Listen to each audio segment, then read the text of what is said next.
Assalamualaikum warahmatullahi wabarakatuh. Nama saya Muhammad Farel Ananda Pratama dari kelas 11 MIPA 1. Saya akan menjelaskan tentang Sultan Syahrir. Syahrir lahir dari pasangan Muhammad Rasad gelar Maharaja Sultan bin Sultan Letman gelar Sultan Palindi dan Putri Siti Rabiah yang berasal dari Kota Gadang, Agam, Sumatera Barat.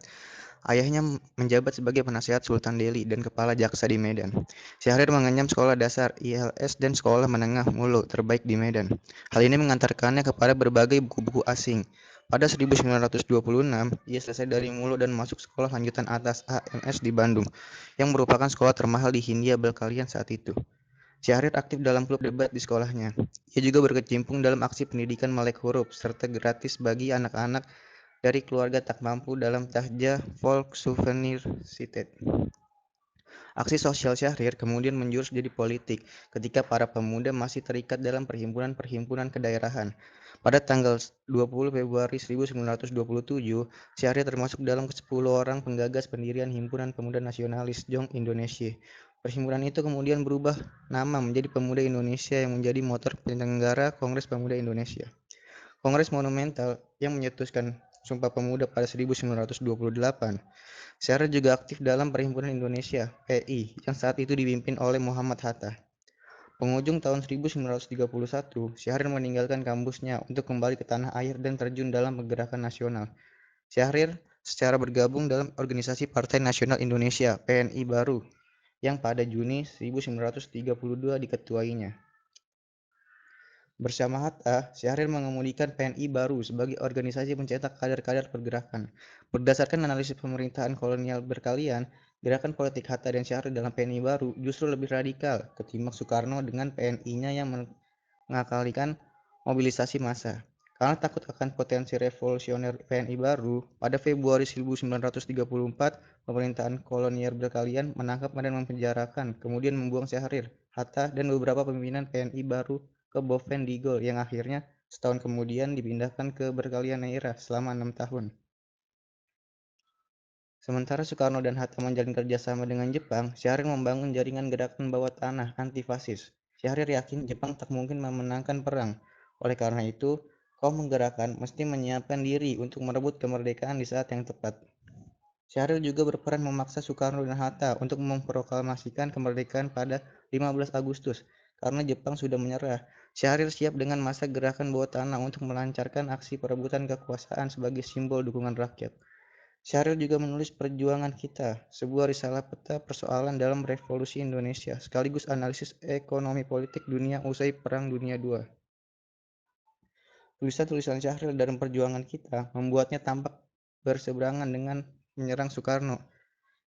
Jika Soekarno amat terobsesi pada persatuan dan kesatuan, Syahrir justru menulis, tiap persatuan hanya akan bersifat taktis, temporer, dan karena itu insidental. Usaha-usaha itu untuk menyatukan secara paksa hanya menghasilkan anak banci. Persatuan semacam itu akan terasa sakit, tersesat, dan merusak pergerakan. Pada November 1945, Syahrir didukung pemuda yang ditunjuk Soekarno menjadi formatur kabinet parlementer pada usia 36.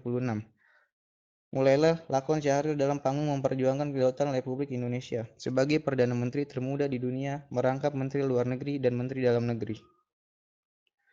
Pada 14 Agustus 1947, Syahrir berpidato di muka sidang Dewan Keamanan PBB, berhadapan dengan para wakil bangsa-bangsa sedunia. Syahrir mengurai Indonesia sebagai sebuah bangsa yang berabad-abad berperadaban aksara lantas dieksploitasi oleh kaum kolonial. Kemudian, secara piawai Syahrir mematahkan satu persatu argumen yang sudah disampaikan wakil berkalian, Elko van Clevens. Syahrir mewakili Indonesia di PBB selama 1 bulan dalam 2 kali sidang. Pimpinan delegasi Indonesia selanjutnya diwakili oleh Lambertus Nicodemus Palar sampai tahun 1950. Selepas memimpin kabinet, Sultan Syahrir diangkat menjadi penasehat Presiden Soekarno sekaligus duta besar keliling. Pada tahun 1948, Syahrir mendirikan Partai Sosialis Indonesia (PSI) sebagai partai alternatif selain partai lain yang tumbuh dari gerakan komunis internasional. Meskipun PSI berhaluan kiri dan mendasarkan pada ajaran Marx Engels, kemudian ia menentang sistem kenegaraan Uni Soviet. Menurutnya, pengertian sosialisme adalah menunjung tinggi derajat manusia dengan mengakui dan menunjung persamaan derajat tiap manusia. Tahun 1955, PSI gagal mengumpulkan suara dalam pemilihan umum pertama di Indonesia. Setelah kasus PRRI tahun 1958, hubungan Sultan Syahrir dan Presiden Soekarno memburuk sampai akhirnya PSI dibubarkan tahun 1960. Tahun 1962 hingga 1965, Syahrir ditangkap dan dipenjarakan tanpa diadili sampai menderita stroke. Setelah itu Syahrir diizinkan berobat ke Zurich, Swiss. Salah seorang kawan dekat yang pernah menjabat wakil ketua PSI, Sugondo Jojo Puspito, mengantarkannya di Bekalian Kemayoran dan Syahrir memeluk Sugondo dengan air mata. Syahrir akhirnya meninggal di Swiss pada tanggal 9 April 1966.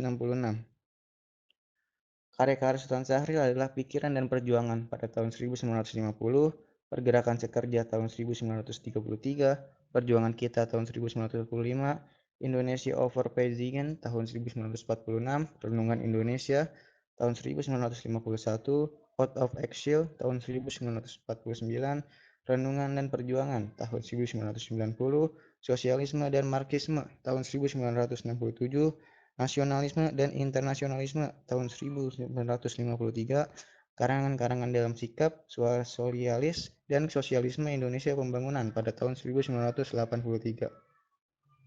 Sekian dari saya, kurang lebihnya mohon dimaafkan. Assalamualaikum warahmatullahi wabarakatuh.